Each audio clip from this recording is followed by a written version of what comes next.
Hello guys, welcome back to our channel. எல்லோரும் எப்படி இருக்கீங்க? ஹோப் எல்லோரும் ஹெல்த்தியாகவும் ஹாப்பியாகவும் இருக்கீங்கன்னு நினைக்கிறேன். ரீசெண்ட் டேஸாக நான் போஸ்ட் பண்ணுற ஷார்ட்ஸோட கமெண்ட் செக்ஷன் ஓப்பன் பண்ணாலே லாங் வீடியோ போடுவீங்க, ஞாபகம் இருக்கா இல்லையா, ஏன் லாங் வீடியோ போடுறதில்ல அப்படிங்கிற கமெண்ட் தான் ரொம்ப ஹைலைட்டாகவே இருக்கும். ஆக்சுவலி எனக்கு அதுக்கு என்ன ரிப்ளை பண்ணுறதுனே தெரியல. அதனால தான் எதுவுமே நான் ரிப்ளை பண்ணியிருக்க மாட்டேன். பெரிய ரீசன்லாம் எதுவும் இல்லை, ப்ராப்பராக டைம் அலைன் பண்ணி எடுக்க முடியல, அவ்வளோதான். அன்றைக்கி கூட காலையிலேருந்து ஈவினிங் வரைக்கும் ரெக்கார்ட் பண்ணணும் அப்படின்னு தான் நினச்சது. ஆனால் காலையில் பார்த்தா டக்குன்னு ஒரு மீட்டிங்கில் மாட்டிக்கிட்டு 3 to 4 hours கிட்ட நகரவே முடியல. அதனால தான் மார்னிங்கை கட் பண்ணி ஆஃப்டர்நூன்லேருந்து ஷூட் பண்ண ஸ்டார்ட் பண்ணேன். ஆஃப்டர்நூன் கொஞ்சம் ஃப்ரீ டைம் கிடச்சிதா, அதுக்கப்புறம் போயிட்டு ஃப்ரெஷ்ஷப் ஆகிட்டு வந்துட்டு பார்சல்ஸ்லாம் வந்துருந்துச்சு. அதெல்லாம் ப்ராப்பராக வந்திருக்கா அப்படின்னு சொல்லி தான் செக் பண்ணி பார்த்துட்டு இருந்தேன். நம்ம இதுக்கு முன்னாடி இருந்த வீட்டில் ரூம் மேக் ஓவர் பண்ணுறதுக்காக நிறைய திங்ஸ் வாங்கியிருந்தோம்ல, அதில் பாதி திங்ஸ் தான் எடுத்து நான் அரேஞ்ச் பண்ணியிருக்கேன். மற்ற திங்ஸ் எல்லாத்தையும் அப்படியே கபோர்டில் போட்டு பத்திரமா எடுத்து வச்சுருக்கேன். இந்த வீட்டுக்கு வந்த புதுசில் ஹால்லேயும் சில திங்ஸ் வைக்கணும்னு சொல்லி ஆசை இருந்துச்சு. ஆனால் அதை நான் எக்ஸிக்யூட் பண்ணலை. பட் எப்போ இந்த கிச்சன் மேக் ஓவர் பண்ணமோ அப்போ ஒரு சில திங்ஸ் ரூம்காகவும் ஹால்காகவும் சின்ன சின்னதாக எந்த ஆப்பில் கம்மி இருக்குமோ கம்பேர் பண்ணி பார்த்துட்டு ஒரு மாதமும் கொஞ்சம் கொஞ்சமாக வாங்கி வச்சுருக்கேன். இன்னும் ஒரு சிலது மட்டும் ஆர்டர் பண்ணது வரணும். அதெல்லாமே வந்ததுக்கப்புறம் நான் ஒரே வீடியோவில் ரூம் அதுக்கப்புறம் ஹால் ரெண்டுமே நீட்டாக மேக் ஓவர் பண்ணி காட்டுறேன். மோஸ்ட் ப்ராபப்ளி நான் அடுத்ததாக போடுற லாங் வீடியோ அதுவாக தான் இருக்கும். So stay tune for that. And இன்னொரு முக்கியமான விஷயம் சொல்லணும்னு நினச்சேன். நான் ஆக்சுவலி இப்போது மைக்ரோ நீட்லிங் ட்ரீட்மெண்ட் பண்ணிகிட்ருக்கேன் என்னோடய ஆக்னி ஸ்கார்ஸ்க்காக. இதெல்லாம் ரொம்ப பழைய ஸ்கார்ஸ். எனக்கு ஸ்கூல் படிக்கிறதுலேருந்தே பிம்பிள்ஸ் இருக்குது. கை காலை வச்சுட்டு சும்மா இல்லாமல் அதெல்லாம் பிச்சு விட்டதுக்கு எனக்கு கன்னத்தில் நிறைய ஸ்கார்ஸ் இருக்கும். ப்ளஸ் என்னோடய ஸ்கார்ஸ் ரொம்ப டீப்பாக இருக்கிறதுனால மைக்ரோ நீட்லிங் ஒரு 7 செஷன்ஸ் தேவைப்படும் அப்படின்னு சொன்னாங்க. ஸோ இப்போ 4 செஷன்ஸ் எனக்கு முடிஞ்சிருச்சு. 4வது செஷன் கூட இந்த வீடியோ எடுக்கிறதுக்கு 3 டேஸ்க்கு முன்னாடி தான் போயிட்டு வந்தேன். இன்னுமே 3 செஷன் இருக்குது. கம்ப்ளீட்டாக முடிச்சு ஒரு 6 monthsக்கு அப்புறம் தான் ரிசல்ட்டே தெரியும். ஏன்னா மைக்ரோ நீட்லிங் அப்படிங்கிறதே it's a very long process. Over நைட்டில் நமக்கு எந்த ரிசல்ட்டுமே காட்ட போகிறது கிடையாது. டாக்டரும் அதே தான் சொன்னாங்க. கொஞ்சம் கொஞ்சமாக தான் உங்களுக்கு டிஃப்ரென்ஸ் தெரிய ஆரம்பிக்கும். மோஸ்ட்லி 5th செஷன் முடிச்சதுக்கப்புறம் லைட்டாக டிஃப்ரென்ஸ் தெரியும்னு சொல்லியிருக்காங்க. ஸோ நான் மொத்த ட்ரீட்மெண்ட்டும் முடிச்சதுக்கப்புறமா ரிசல்ட் எப்படி இருக்குங்கிறத ஷேர் பண்ணுறேன். நானுமே இந்த ட்ரீட்மெண்ட்காக நிறைய கிளினிக்கில் செக் பண்ணி பார்த்தேன். அதாவது ப்ரைஸ் கம்பேர் பண்ணி பார்த்தேன். எல்லா இடத்துலையும் ரொம்ப அதிகமாக தான் சொன்னாங்க. அதுக்கப்புறம் கடைசியாக இந்த கிளினிக் என்னோடய டாக்டர் சஜஸ்ட் பண்ணதுனால தான் இப்போ போயிட்டுருக்கேன். ரிசல்ட் கண்டிப்பாக நல்லா இருந்துச்சு அப்படின்னா நான் கிளினிக் டீட்டெயில்ஸு ப்ரைஸ் டீட்டெயில்ஸ் எல்லாமே இன்டெப்த்தாக உங்களுக்கு ஷேர் பண்ணுறேன். அன்றைக்கி வேறு ஃப்ரைடே. ஸோ காலையிலேயே குளித்து சாமி கும்பிடுவோன்னு நினச்சேன். பட் லேட் ஆனதுனால ஈவினிங் பார்த்துக்கலாம் அப்படின்னு சொல்லிட்டு லன்ச் சாப்பிட்டுட்டு வேலை பார்க்க ஆரம்பிச்சிட்டேன். ஒரு சில நாள் பார்த்திங்கன்னா ரொம்ப ஃப்ரீயாக இருக்கிற மாதிரி இருக்கும். இன்னொரு சில நாள் அப்படியே ஆப்போசிட்டாக டே ஃபுல்லாக பேக்டாக போகும். எப்போ அதிகமாக வேலை இருக்கும் வேலை இருக்காதுன்னு சொல்லவே முடியாது. அன்றைக்கி தான் தெரியும். டக்குன்னு ஏதாவது கால் பண்ணிவிட்டு பேச ஆரம்பித்தாங்கன்னா கால் போயிட்டே இருக்கும், சொல்லவே முடியாது.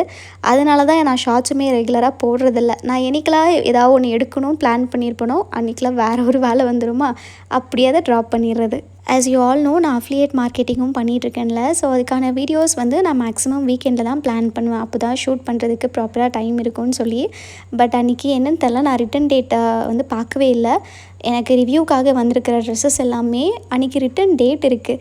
நான் வேறு அதை பார்க்காம ஜாலியாக இன்னும் டைம் இருக்குதுன்னு நினச்சிட்டு இருந்தேன். காலையிலே கொரியரை நான் கால் பண்ணிவிட்டு ஈவினிங் ரிட்டன் எடுத்துக்க வரேன்னு சொன்னதும் ஈவினிங் டக்குன்னு ஜஸ்ட் அந்த ஹேர் மட்டும் ப்ரெப் பண்ணிவிட்டு வீடியோ ஷூட் பண்ண ஸ்டார்ட் பண்ணிட்டேன். நான் ஒரு டைமும் ப்ளோ ட்ரை பண்ணும்போது நிறைய பேர் கேட்குற கொஷின் ஒன்று தான், என்ன ஹேர் ட்ரீட்மெண்ட் பண்ணியிருக்கீங்க அப்படின்னு சொல்லி. எந்த ட்ரீட்மெண்ட்டும் கிடையாது. இந்த 3 ப்ராடக்ட் மட்டும்தான். ஃபஸ்ட்டு இந்த ஹீட் ப்ரொடெக்டன்ட் ஸ்ப்ரே யூஸ் பண்ணிவிட்டு ப்ளோ ட்ரை பண்ணதுக்கப்புறம் சீரம் அப்ளை பண்ணிடுவேன், அவ்வளோதான். ஸோ உங்களுக்கு அந்த ஹேர் எப்படி சொல்கிறது, நல்லா சில்கி அண்ட் ஸ்மூத்தாக தெரியும். ஆல்சோ மறக்காமல் ஃப்ரிஸை கண்ட்ரோல் பண்ணுற மாதிரி எந்த ஷாம்பு யூஸ் பண்ணாலும் ரிசல்ட் உங்களுக்கு இந்த மாதிரி தான் இருக்கும். ப்ளஸ் நீங்கள் இதை அடிக்கடி பண்ணவும் கூடாது. ஆப்வியஸாக ஹீட் அதிகமாக முடிக்கு பண்ணிகிட்டே இருந்தோம் அப்படின்னா ஹேர் லாஸ் இன்னும் அதிகமாக ட்ரை ஆகுறதுலாம் இருக்கும். அதனால் எனக்கு எப்போல்லாம் இந்த மாதிரி அவுட்ஃபிட் ஷூட் இருக்குமோ அந்த அன்றைக்கி மட்டும் நான் ப்ளோ ட்ரை பண்ணுவேன். அடுத்து ஹேர் வாஷ் பண்ணுற வரைக்கும் முடி இந்த மாதிரி சாஃப்டாக தான் இருக்கும். நான் எப்படி ப்ளோ ட்ரை பண்ணுறேன் அப்படிங்கிறது டீட்டெயிலாக இன்னொரு லாங் வீடியோவில் ஷேர் பண்ணுறேன்.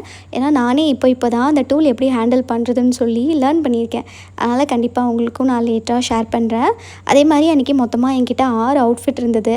அந்த 6மே ஷூட் பண்ணிடணுன்னு தான் நினச்சேன். ஆனால் எனக்கு ஃபஸ்ட் அவுட்ஃபிட் போடும்போதே பயங்கரமாக எனர்ஜி ட்ரெயின் ஆயிடுச்சு.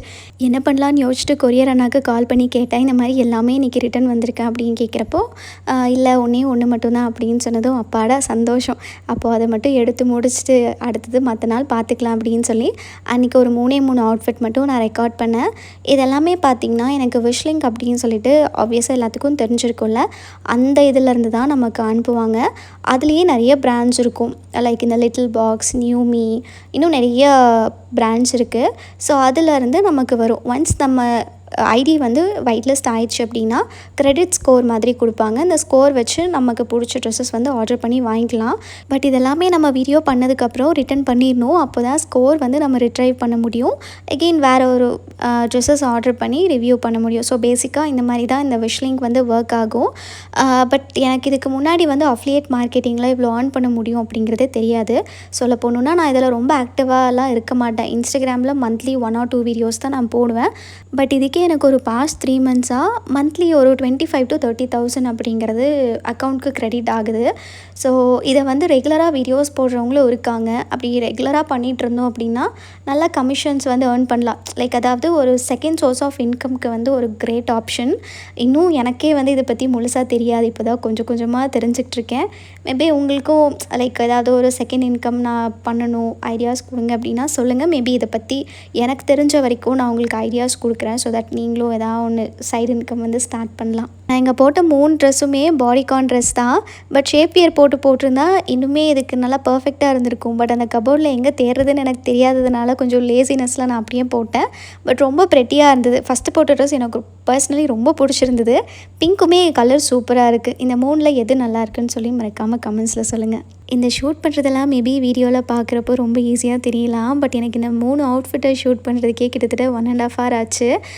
4 o'clock என்னமோ ஸ்டார்ட் பண்ண முடிக்கும் போது 5:30 ஆயிடுச்சு. அது என்னென்னா நமக்கு ஒரு ஆங்கிளில் வச்சு எடுக்கிறோம் அப்படின்னா அது சாட்டிஸ்ஃபை ஆகிற வரைக்கும் எடுத்துக்கிட்டே இருப்போம். அது ஒரு டேக்லலாம் முடிக்க மாட்டோம். இல்லை இது சரி வரல, இன்னொரு ஆங்கிளில் எடுப்போம், இல்லை இதுவும் நல்லா இல்லை, இன்னொரு ஆங்கிளில் எடுப்போம் அப்படின்னு சொல்லி ஒரே அவுட்ஃபிட்க்கு நான் ஒரு 50 கிளிப்பிங் எடுத்து வைப்பேன். ஸோ ஃபைனலாக எனக்கு எந்த கிளிப்பிங்லாம் பிடிக்குமோ அதை மட்டும் வச்சுட்டு மற்றது எல்லாத்தையும் டெலீட் பண்ணி அந்த ஃபைனல் காப்பியை சேவ் பண்ணி அப்லோட் பண்ணுறது. பேசிக்காக நம்ம ஷூட் பண்ணுறப்போவே நிறைய கிளிப்பிங் எடுத்து வச்சிட்டோன்னா அது ஒரு சேஃபர் ஆப்ஷன் தான். ஏன்னா ஒரு சில டைம் நம்ம நல்லா எடுத்துருப்போம்னு நினைப்போம். எடிட் பண்ணுறப்போ தான் பார்ப்போம், என்னடா ப்ராப்பராக அவுட்ஃபிட்டே தெரியலையே அப்படின்னு சொல்லி. அதனால் எக்ஸ்ட்ராவாக டைம் ஸ்பெண்ட் பண்ணி எடுக்கிறதுல வந்து தப்பு கிடையாது. ஒரு வழியாக 6:30க்கு எனக்கும் வேலை முடிஞ்சிச்சு. அம்மாவும் வீட்டுக்கு வந்துட்டாங்க. அதுக்கப்புறம் இந்த பூஜை ரூமுக்கு முன்னாடி சின்னதாக ஒரு கோலம் போட்டு ஃப்ளவர்ஸ் இருந்தது, அது எல்லாத்தையுமே வச்சு பூஜை பண்ணி முடிச்சிட்டேன். வெயிலும் இப்போது அதிகமாக இருக்குல்ல, வீட்டுக்குள்ளேயே பயங்கர வெக்க. முன்னாடிலாம் ஃப்ளவர்ஸ் வச்சோம் அப்படின்னா ஒரு 4 to 5 daysக்கு நல்லாவே இருக்கும், ஃப்ரெஷ்ஷாக இருக்கிற மாதிரி இருக்கும். ஆனால் இப்போ இருக்கிற வெயிலுக்கு இன்றைக்கி ஃப்ளவர் வச்சு அடுத்த நாளே பார்த்தா நல்லா ரொம்ப பயங்கரமாக காஞ்சு போயிருக்கு. சார்கோல் மாதிரி ஆயிடுது அந்த கலரு. அதனால் 2 days ஒன்ஸ் கண்டிப்பாக பூ வந்து மாற்றிட்டே இருக்கணும். அப்போ தான் அந்த பூஜை ரூம் பார்க்குறதுக்கே ஃப்ரெஷ்ஷாக இருக்கும்.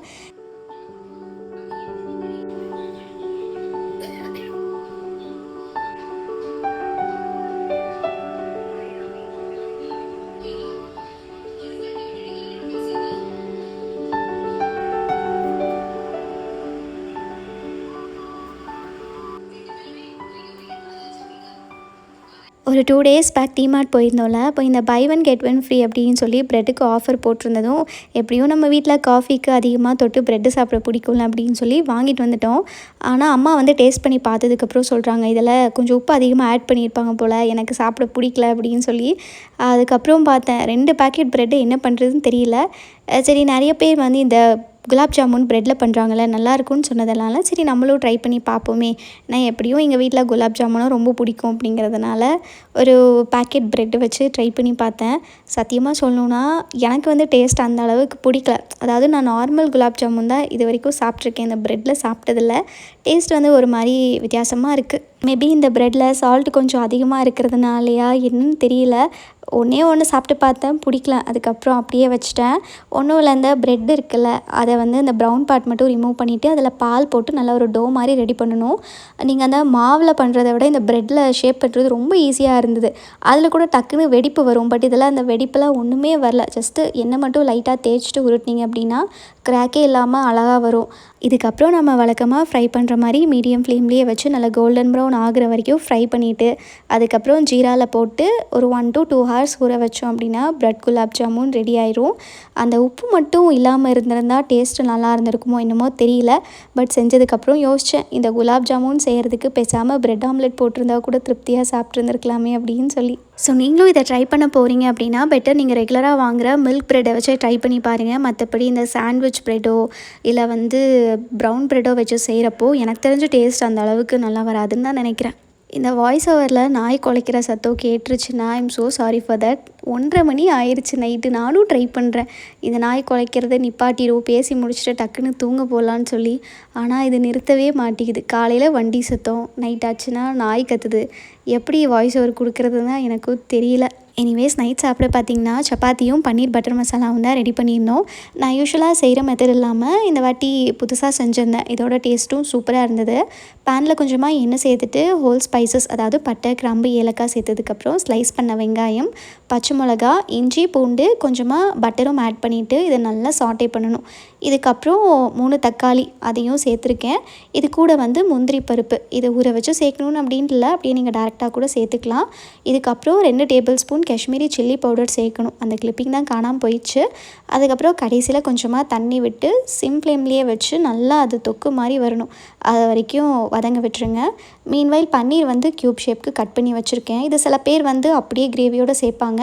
பட் எனக்கு இது லைட்டாக இந்த மசாலா பவுடர் போட்டு சாட்டே பண்ணி சேர்த்தோன்னா அது ஒரு மாதிரி சாஃப்டாக இருக்கிற மாதிரி இருக்கும்.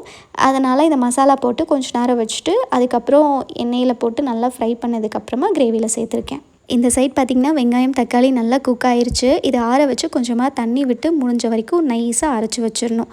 இதுக்கப்புறம் லைட்டாக வெண்ணெயும் சேர்த்துட்டு அது சூடானதுக்கப்புறம் அரைச்சி வச்ச மசாலா பேஸ்ட்டு, தண்ணி உங்களுக்கு கிரேவி எந்த கன்சிஸ்டன்சிக்கு வேணுமோ அதுக்கேற்ற மாதிரி தண்ணி சேர்த்துக்கோங்க. இதோட பச்சை வாசனை போனதுக்கப்புறம் மல்லித்தூள், கரம் மசாலா இது மட்டுமே போதும். உப்புமே ஆட் பண்ணிவிட்டு நல்லா கொதிக்க விடுங்க. ஒரு 5 to 8 மினிட்ஸ் கொதிச்சதுக்கப்புறம் பன்னீர் சாட்டே பண்ணி வச்சுருக்கோம்ல அதை சேர்த்துட்டு கொஞ்சமாக ஃப்ரெஷ் க்ரீம், அது ஆப்ஷனல் தான், இருந்தால் சேர்த்துக்கலாம். அப்படி இல்லைனா பால் ஆடை இருக்குல்ல அது கூட லைட்டாக அரைச்சி சேர்த்திங்கன்னா கூட நல்லாயிருக்கும். அதாவது கொஞ்சம் ரிச்சாக இருக்கும் டேஸ்ட், அவ்வளோதான். கடைசியில் மறக்காமல் கொஞ்சமாக கசூரி மேத்தியை க்ரஷ் பண்ணி சேர்த்திங்க அப்படின்னா இன்னும் அந்த ஃப்ளேவரை நல்லா என்ஹான்ஸ் பண்ணி கொடுக்கும். அவ்வளோதான். இதை இறக்கி வச்சுட்டு சைடில் சப்பாத்தியும் போட்டாச்சு. அன்றைக்கி ஃப்ரைடே இல்லை, ஸோ இங்கே பக்கத்தில் இருக்கிற கோயிலில் பூஜை பண்ணிவிட்டு பிரசாதம் கொடுத்துட்டு இருந்தாங்களா, அதை வாங்கிட்டு அப்பா கொடுத்ததும் தங்கச்சி சாப்பிட்டு வேலைக்கு கிளம்பிட்டா. அண்ட் அப்பாவுக்கு காலையில் வச்ச ரைஸும் தக்காளி தொக்கு இருந்தது, அதை அவங்க சாப்பிட்டு தூங்கிட்டாங்க. எனக்கும் அம்மாவுக்கு மட்டும்தான். அதனால் ஆளுக்கு 3 சப்பாத்தி வச்சு இந்த பன்னீர் பட்டர் மசாலாவோட சாப்பிட்டு டின்னர் முடிச்சாச்சு. மோஸ்ட்லி எனக்கும் அம்மாவுக்கும் சமைச்சு முடிச்சதுக்கப்புறம் கிச்சன்லேயோ இல்லை ஹால்லையோ ஏதாவது ஒரு வேலை இருக்கும்.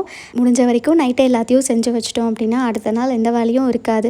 போஸ்ட்பான் பண்ணோன்னு வச்சுக்கோங்களேன், அதை பண்ணவே மாட்டோம். இன்றைக்கி துணி தான் நிறையா இருந்தது.